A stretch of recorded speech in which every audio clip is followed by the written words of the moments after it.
Hi hello வணக்கம் and welcome to cricket Indians Tamil channel. இந்த வீடியோவில் நம்ம அதை பற்றி பார்க்க போகிறோம் அப்படின்னா, டோட்டலாக நம்மளுடைய ஹர்திக் பாண்டியா கூட ஒரு மிகப்பெரிய லெவலில் அஸ்வின் இப்போ ஒரு ஸ்டாண்ட் கொடுத்துருக்காரு. அஸ்வினை பொறுத்த வரைக்கும் இன்றைக்கி அவருடைய யூடியூப்பில் லைவ் வந்திருந்தார். அதில் ஃபேன்ஸ் இப்போ மும்பை இந்தியன்ஸில் இந்த மாதிரி ஒரு இஷ்யூ போயிட்டு இருக்குது, ஹர்திக் பாண்டியா வர்சஸ் ரோஹித் சர்மா அப்படின்னு சொல்லி. டோட்டலாக ஹர்திக் பாண்டியாவை கேப்டனாக யாருமே அக்செப்ட் பண்ணிக்க மாட்டேங்கிறாங்க. அவருடைய ஆட்டிடியூடை வச்சு அவர் ட்ரோல் பண்ணிகிட்டே இருக்கிறாங்க அப்படிங்கிற மாதிரி ஒரு கொஷின் கேட்டிருப்பாங்க. அதுக்கு அஸ்வின் வேறு லெவலில் ஹர்திக் பாண்டியாவை டிஃபெண்ட் பண்ணுற மாதிரி நிறைய பாயிண்ட்ஸ் அப்படிங்கிறத சொல்லியிருப்பார். இப்போ ஃபேன்ஸ் நம்மளுடைய ஹர்திக் பாண்டியாவை அந்த இடத்துல கேப்டனாக அப்செட் பண்ணிக்காமல் இருக்கிறதுக்கு முக்கியமான ரீசன் ரோஹித் சர்மா ஹர்திக் பாண்டியாவோட கேப்டன்சியில் ஆடுறது தான். அதுக்கு மிக முக்கியமான காரணமாக இருந்தது ரோஹித் சர்மா கேப்டன்சியிலிருந்து ஸ்டெப் டவுன் பண்ணி அந்த இடத்துல ஹர்திக் பாண்டியா கேப்டன்சி கொடுத்தது. இந்த இடத்துல பார்த்தீங்கன்னா ஒரு மிகப்பெரிய ப்ராப்ளம் அப்படிங்கிறது அப்போ தான் அரைஸ் ஆச்சு. பட் ஆனால் எம்எஸ் தோனியோட கேப்டன்சியில் பார்த்தீங்கன்னா எத்தனையோ லெஜண்ட்ஸ் அப்படிங்கிறவங்க விளையாடி இருக்கிறாங்க. அது மட்டும் இல்லாமல் எம்எஸ் தோனியோட கேப்டன்சியில் விராட் கோலி, ரோஹித் சர்மா மாதிரியான பிளேயர்ஸ் இருந்திருக்காங்க. ஈவன் சுனில் கவாஸ்கர் அவருடைய பிரைம் டைமில் வேறு லெவலில் இருந்தப்போ கூட அவரே நிறைய ஜாம்பவான்களோட கேப்டன்சியில் ஆடி இருக்கிறார். இது சௌரவ் கங்குலி, ராகுல் டிராவிட் மாதிரியான பிளேயர்ஸ் இந்த மாதிரி நிறைய இடத்துல இருந்திருக்குது. சச்சின் டெண்டுல்கரே எம்எஸ் தோனியோட கேப்டன்சியில் தான் ட்ராஃபி அப்படிங்கிறதெல்லாம் வின் பண்ணார் அப்படிங்கிற மாதிரி நிறைய விஷயங்கள் நடந்திருக்கு. இன்னும் எடுத்துக்காட்டாக சொல்லணும் அப்படின்னா, இப்போ ஓவர்சீஸில் நிறைய பிளேயர்ஸ் இருக்காங்க. இப்போ இங்கிலாந்து அப்படின்னு பார்க்கும்போது ஜாக் கிராவ்லியும் ஜோ ரூட்டும் நான் தான் பெஸ்ட் பேட்ஸ்மேன், நீ தான் பெஸ்ட் பேட்ஸ்மேன் அப்படின்னு சண்டை போடுறதில்ல. அவங்களோட ஃபேன்ஸும் அந்த இடத்துல சண்டை போடுறது கிடையாது. அதே நேரம் நீங்கள் ஆஸ்திரேலியான்னு எடுத்துக்கிட்டிங்கன்னா டிராவிஸ் ஹெட்டோ ஒரு வார்னரோ சண்டை போடுறது கிடையாது. ஆனால் இந்தியாவில் மட்டும்தான் விராட் கோலி ஃபேன்ஸ் டோட்டலாக விராட் கோலியா இல்லை ரோஹித் சர்மாவும் சண்டை போடுறாங்க. இந்த மாதிரி நிறைய விஷயங்கள் இந்தியன் ஃபேன்ஸ்குள்ள நமக்குள்ளே ஒற்றுமை இல்லாமல் இருக்குது. இப்போ அதே தான் ஹர்திக் பாண்டியா வர்சஸ் ரோஹித் சர்மா அப்படின்னு வெளியே வந்திருக்கு. அண்ட் நிறைய விஷயங்கள் இப்போ ஹர்திக் பாண்டியா பண்ணுறதை நெகட்டிவாக போர்ட்ரே பண்ணுறாங்க. இது அவருடைய ப்ராக்டிஸ்லேருந்து ஆரம்பிச்சது. ஜஸ்ட் ப்ராக்டிஸ் பண்ணிட்டு ஸ்ட்ரக்சரில் பார்த்துருந்த ஹர்திக் பாண்டியா சும்மா இந்த மாதிரி லேசியாக இருக்கிறார் அப்படிங்கிற ஒரு விஷயம் இருந்தது.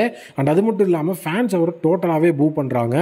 குஜராத் டைட்டன்ஸ்க்கு எகென்ஸ்டான மேட்ச்சில் ஹர்திக் பாண்டியா பேட்டிங் வரும்போது அந்த இடத்துல குஜராத் டைட்டன்ஸோட ஹோம் கிரவுண்டில் தான் மேட்ச் நடந்திருந்தாலும் அகமதாபாத்லையும் இந்தியன் ஃபேன்ஸ் இருப்பாங்க. அவங்களே ஹர்திக் பாண்டியா பூ பண்ணியிருப்பாங்க. இன்னுமே ஒரு சில விஷயங்கள் ரொம்ப வேர்ஸாக போயிட்டு இருந்தது. ஹர்திக் பாண்டியா என்ன பண்ணாலும் அந்த இடத்துல அது தப்பு அப்படிங்கிற மாதிரியே இப்போ போற்றி ஆகிட்டு இருக்குது. எக்ஸாம்பிள் நீங்கள் நிறைய விஷயத்தை அந்த இடத்துல பார்க்கலாம். ஃபர்ஸ்ட் மேட்ச் குஜராத் டைட்டன்ஸ்க்கு எகென்ஸ்டாக ஓப்பன் பண்ணியிருந்தாங்க. அந்த இடத்துல பார்த்தீங்கன்னா குஜராத் டைட்டன்ஸோட ஃபார்மர் கேப்டன் தான் ஹர்திக் பாண்டியா. அதனால் அகமதாபாத்தில் கண்டிப்பாக அவரை பூ பண்ணணும் அப்படின்னு சொல்லி ஒரு விஷயத்தை ட்ரெண்ட் பண்ணியே அந்த இடத்த சரி ஓகே பூ பண்ணணும் அப்படிங்கிற மாதிரியே உருவாக்குனாங்க. இது எதர்ச்சியாக நடந்தது கிடையாது. மேட்ச்சுக்கு 2 நாளைக்கு முன்னாடியே ஃபேன்ஸ் இதை பிளான் பண்ணி சோஷியல் மீடியா ஃபுல்லாகவே பரப்பி ஹர்திக் பாண்டியாக்கு எகென்ஸ்டாக இதை நம்ம பண்ணியே ஆகணும் அப்படின்னு பண்ண விஷயம் அது. அண்ட் அது மட்டும் இல்லாமல் ஹர்திக் பாண்டியா ரோஹித் சர்மா கிட்ட நீங்கள் டீப்பில் ஃபீல்டிங் பண்ணுங்க அப்படின்னு சொல்லும்போது அந்த இடத்துல ஹர்திக் பாண்டியா ஆட்டிடியூடு காட்டுறாரு அப்படின்னு சொல்லி ஒரு விஷயத்தை ட்ரெண்ட் பண்ணாங்க.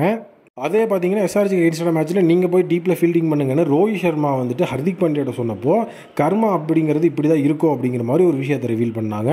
இதெல்லாம் டோட்டலாகவே ஒரு மிகப்பெரிய லெவலில் நீங்கள் யோசிச்சு பார்த்தா கண்டிப்பாக தப்பு தான். ஏன்னா ஒரு கிரிக்கெட் அப்படின்னு வரும்போது யார் வேணாலும் எப்போ வேணாலும் ஒரு டீமை லீட் பண்ணலாம்.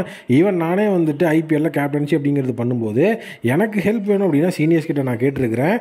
நிறைய விஷயங்கள் பிரச்சனை சுச்சுவேஷன்ஸில் நான் ஃபீல்டில் இருக்கும்போது எனக்கு கேப்டன்சி அசிஸ்ட் அப்படிங்கிறது பிளேயர்ஸ் பண்ணியிருக்கிறாங்க. இதே பார்த்தீங்க அப்படின்னா ஃபஸ்ட்டு ஹர்திக் பாண்டியா ரோஹித் சர்மாவை டீப்பில் ஃபீல்டிங் பண்ண சொல்லும்போது அந்த இடத்துல ஒரு பெஸ்ட் ஃபீல்டர் வேணும். பியூஷ் சாவ்லா ஹைட் கம்மியாக இருந்ததுனால பியூஷ் சாவ்லா அந்த இடத்துல இருந்தால் கரெக்டாக இருக்காது அப்படின்னு சொல்லி பியூஷ் சாவ்லா உள்ளே கொண்டு அந்த இடத்துல டீப்பில் நம்மளுடைய ஹர்திக் பாண்டியா ரோஹித் சர்மா ஃபீல்டிங் பண்ண சொல்லுவார். பட் இதை ஒரு கான்ட்ரவர்சியாக அந்த இடத்துல கிரியேட் பண்ணிட்டாங்க. அடுத்தது பார்த்தீங்க அப்படின்னா இந்த மாதிரி ஒரு கேப்டனாக ஹர்திக் பாண்டியா அந்த இடத்துல டீப்பில் நின்னா செமையாக இருக்கும் அப்படிங்கிறது தான். ஹர்திக் பாண்டியாவோட சைடில் இருந்து அந்த இடத்துல ரோஹித் சர்மா செஞ்சுருப்பார். அதை சப்போர்ட் அப்படிங்கிற மாதிரி விஷயத்தில் கொண்டு போனவங்க. இதை அவங்க ஒரு மிகப்பெரிய லெவலில் கொண்டு போனாங்க. அண்ட் அடுத்ததாக பார்த்தீங்கன்னா ஜஸ்ட் அவர் போயிட்டு உட்காரணும் அப்படின்னு கேட்குறப்போ அந்த இடத்துல ஹர்திக் பாண்டியா ஆட்டிடியூடு காட்டுறாரு அப்படின்னு சொல்லி அதையும் ட்ரெண்ட் பண்ணாங்க. பொலாட் அண்ட் மலிங்கா அப்படின்னு இருக்கும்போது அந்த இடத்துல பார்த்தீங்கன்னா ஹர்திக் பாண்டியா ஆட்டிடியூடு காட்டுறாரு அப்படிங்கிற ஒரு விஷயத்தை ட்ரெண்ட் பண்ணாங்க. இதெல்லாமே எதர்ச்சியாக நடந்த ஒரு விஷயங்கள் தான். அதுக்கப்புறம் ஃபீல்டில் மலிங்கா போய் ஹக் பண்ணும்போது சரி ஓகே அப்படின்னு சொல்லிட்டு நம்மளுடைய ஹர்திக் பாண்டியா போவார். அதையுமே அந்த இடத்துல ஒரு ட்ரோலிங் மெட்டீரியலாகவும் அவருக்கு எகென்ஸ்டாக ஹேட்ரேட்டை பரப்புற மெட்டீரியலாகவும் தான் யூஸ் பண்ணாங்க. ஜஸ்ட் இப்போ ஒரு ஃபீல்டிலிருந்து வரும்போது அதை நம்ம ஜஸ்ட்டு ஸ்லோவாக பார்த்தோன்னா எதுவுமே தெரியாது. பட் ஃபாஸ்ட் ஃபார்வர்ட் பண்ணி பார்க்கும்போது அது ப்ரெஷராக தள்ளுற மாதிரியோ இழுக்கிற மாதிரியோ தான் இருக்கும். எல்லாம் நம்ம பார்க்குற விதத்தில் தான் இருக்குது. அவர் எது பண்ணாலும் இப்போது தப்பு தான் அவர் பண்ணுறாரு அப்படிங்கிற மாதிரி டோட்டலாக ஃபேன்ஸ் யோசிக்கவும் ஆரம்பிச்சிட்டாங்க. ஃபேன்ஸ் அதை ப்ரொவோக் பண்ண ஆரம்பிச்சிட்டாங்க. இதுக்கப்புறம் ஹர்திக் பாண்டியா என்ன பண்ணாலும் அது நெகட்டிவ் சைடில் தான் இருக்க போகுது.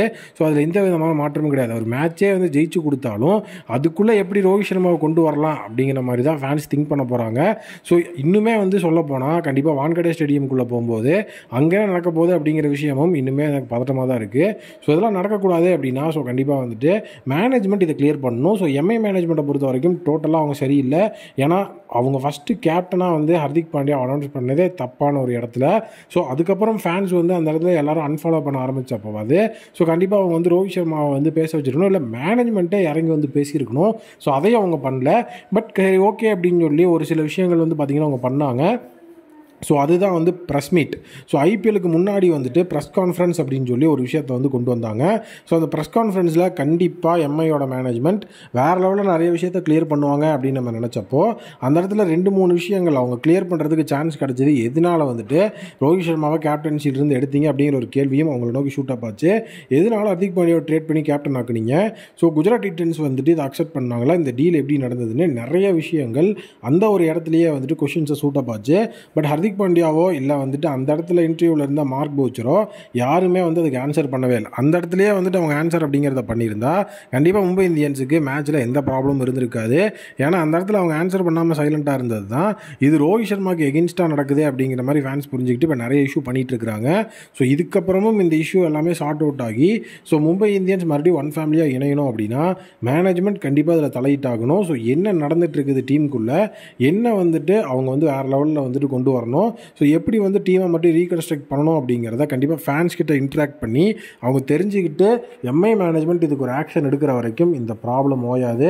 ஏன்னா இது இப்படியே போயிட்டு இருந்ததுன்னா அடுத்து T20 வேர்ல்டு கப் கண்டிப்பாக வந்துட்டு ரோஹித் சர்மாவோட கேப்டன்சியில் ஹர்திக் பாண்டியா ஆடியே ஆகணும் ஒரு சுச்சுவேஷன் வரும். ஸோ அந்த டைமில் மறுபடியும் ஃபேன்ஸ் ஐபிஎல்லை வச்சு ஏதாவது ஒரு சம்பவம் பண்ணாங்கன்னா ஆல்ரெடி ஹார்ட் பிரேக் அப்படிங்கிறதே தாங்கிட்டு இருக்கிற நம்மளுடைய டீம் இந்தியானால இந்த மாதிரி ஒரு சில ப்ராப்ளம்ஸ்னால அவங்களோட கேம்ஸில் வந்துட்டு கான்சன்ட்ரேட் பண்ண முடியாமல் போகிறதுக்கான வாய்ப்புகள் ரொம்ப ஹெவியாக இருக்குது. அது யாரையும் பாதிக்காது, ஹர்திக் பாண்டியாவை கண்டிப்பாக பாதிக்கும். ஏன்னா இப்போது அவர் என்ன பண்ணாலும் வந்து பார்த்திங்கன்னா ரொம்ப காமாக கூலாக வந்துட்டு ஹேண்டில் பண்ணிருக்கிறாரு. ஈவன் எஸ்ஆர்ஹெச்சுக்கு எகென்ஸ்டான மேட்ச்சில் டிம் டேவிட் டிராவிஸரோட கேட்ச் விட்டப்போ கூட கொஞ்சம் கூட ரியாக்ட் பண்ணாமல் ஜாலியாக சிரிச்சிட்டே போய் அவர் பால் போட்டுட்ருப்பார். இதே வந்து பழைய ஹர்திக் பாண்டியாவை இருந்திருந்தால் கண்டிப்பாக வந்துட்டு அந்த இடத்துல ஏதாவது ஒரு சம்பவம் நடந்திருக்கும். பட் அவர் அந்த மாதிரி எதுவுமே பண்ணல. ஜஸ்ட் அவர் வந்து சிரிச்சுட்டு ஓகேன்னு சொல்லி அடுத்த பால் போட்டு தான் இருந்தார் எந்த இடத்துலையுமே இப்போ வரைக்கும். ஸோ அந்த ஆட்டிடியூட் அப்படின்னு சொல்லி அவர் ஆன் ஃபீல்டில் பெருசாக வந்து காட்டலை. ஆனால் இப்போ எல்லாருமே ஹர்திக் பாண்டியா தப்பானவர் அப்படிங்கிற மாதிரி போர்ட்ரே பண்ணுறாங்க. ஸோ இதை மேனேஜ்மெண்ட் கூர்ந்து கவனித்து ஸோ இதுக்கு வந்துட்டு ஒரு முடிவுகள் எடுத்தால் தான் எம்ஐ மேனேஜ்மெண்ட் மட்டும் இல்லாமல் எம்ஐ டீமுக்கே அது நல்லது. இன்னும் வெற்றி வாகையே அவங்க வந்து சூடலை. ஸோ இதுக்கப்புறம் வந்துட்டு மும்பை இந்தியன்ஸ் வின் பண்ணணும் அப்படின்னா கண்டிப்பாக இந்த ஒரு விஷயத்தை பண்ணணும் அப்படின்னு சொல்லி நம்மளுடைய அஸ்வின் சொல்லியிருக்கிறாரு. ஸோ ஹர்திக் பாண்டியா ரோஹித் சர்மா அப்படிங்கிற அந்த ஒரு இஷ்யூவை முடிக்கிறதுக்கு எம்ஐ மேனேஜ்மெண்ட் ஏதாவது முயற்சி பண்ணுவாங்களா? ஒரு அவசர மீட்டிங்கை வந்துட்டு போட்டு ஃபேன்ஸோட வந்து டிஸ்கஸ் பண்ணி இந்த ஒரு மீட்டிங்கை வேறு லெவலில் முடிச்சு ஸோ எம்ஐ ஃபேன்ஸை வேறு லெவலில் ஒன் ஃபேமிலியாக மாற்றி மீண்டும் வந்துட்டு பழைய கடப்பார டீமாக உள்ளே வருவாங்களா? ஹர்திக் பாண்டியாவை எம்ஐ ஃபேன்ஸ் கேப்டனாக ஏற்றுப்பாங்களா? நீங்கள் என்ன நினைக்கிறீங்க அப்படிங்கிறத கமெண்ட் செக்ஷனில் மறக்காமல் கமெண்ட் பண்ணுங்கள். Thank you, take care and bye bye.